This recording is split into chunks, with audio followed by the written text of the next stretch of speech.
Hello and welcome to Extra Time, an exclusive to YouTube GamePitch podcast product. I'm here with JD. What's up, JD? Hello, everyone. Thank you for watching this video and listening to us talk about video game stuff. These stories did not make it to our regular show, so that means we're going to shoot through them lightning round style here on YouTube. JD, you have the first story. Yeah, it's about Injustice 3, and the question is it going to be revealed soon? And the answer is probably. I think next month, sometime this month, actually, now we're in August, is DC Fandom. And I think we're going to get a new Injustice series in comic form. And so it kind of makes sense that we'd probably get Injustice 3 for consoles. And it's the perfect opportunity to announce it. And that's it, because I don't care about this game. Oh, poor Injustice. It has a cool story. And also, a lot of the comic people have been tweeting out letters, but that's fine. The next story is all about Metal Gear Solid 5 and the players achieving the impossible. They disarmed all the nuclear weapons in Metal Gear Solid 5. So I didn't even know Metal Gear Solid 5 had multiplayer, so I am behind the curve. Same. I was like, what? You can do what now? Who can do how? What do you do? The Phantom Pain? Who now? I didn't know that. It's actually really cool, though, that it took so long for people to figure this out. It was a 5-year effort, and it's nuts to me that they did it on PlayStation 3, and I had no idea that there was a cutscene for it. All of this is really cool, actually. It's impressive that, like, if you're a part of that group, like, you have that badge of honor for the rest of your life. You're like, if you really love Metal Gear, and you clearly have to really love Metal Gear to do this, to organize this, it's incredible that they did it. Like, hats off to them. Hats off to them, and hats off to the PlayStation crew, all patting themselves on the back. There's a new documentary coming out soon called From Bedrooms to Billions, The PlayStation Revolution. And it's going to have a lot of interesting people in there. Mark Cerny and Hideo Kojima, they're going to be in there. This comes out on September 7th, and they're just going to be talking all about how great PlayStation is.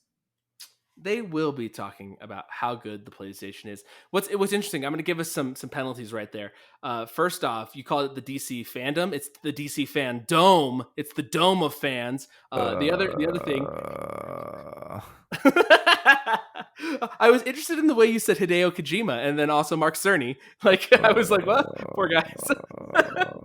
Never mind. I'll finish up today's lightning round with the story about EA potentially wanting to buy the WB Interactive Studios that we've been talking about quite a lot on the main show, dropping every Monday. Yeah, well, they're making eyes at them, definitely. Like, they're sitting across the bar from each other. They're making those eyes at WB. What do you think this means? EA has the money to do it, and it would be interesting for them to add a bunch of IP to their roster, because I think we talked about when they did the EA event a couple months ago, it kind of felt a little, with the exception of Star Wars, it kind of felt a little hollow. We got sort of our classics, our staple, what we expect from EA, a new FIFA, we expect a new Madden, right? There wasn't a ton, though. Yeah, they showed Skate off, and I think people were crazy about Skate. But I think they need some new heavy-hitting games, and Star Wars Squadrons obviously looks phenomenal. I think they'll lean heavy into Star Wars, and I think seeing that probably gets them excited for some of these other TV movie IPs that might make great games. Harry Potter, right? That game we've talked about before, how awesome that sounds. But it would also open up the realm of making like a Game of Thrones games, or taking over the Batman stuff. So I think there's a lot of intrigue here, certainly so.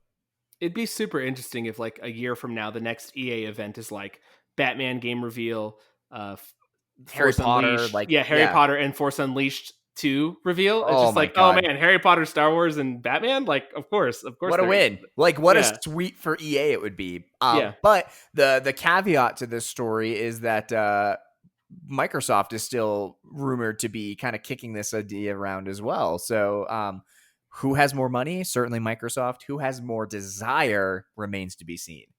Yeah, and it's interesting because who wins the battle? Is it, getting more studios for Game Pass, or is it people at Microsoft wanting to buy the US operations of TikTok? Like, because you can only, throw out that mega cash the one time that I think your investors would be okay with. You can't do two of them back to back like that. That'd be crazy. Yeah, it would be nuts. It would be too risky of a gamble. So that brings us to the end of Extra Time. JD, anything else about games this week? Any other things you're feeling? Well, I think go listen to the Game Pitch podcast. I think that's what I think. Solid sound advice.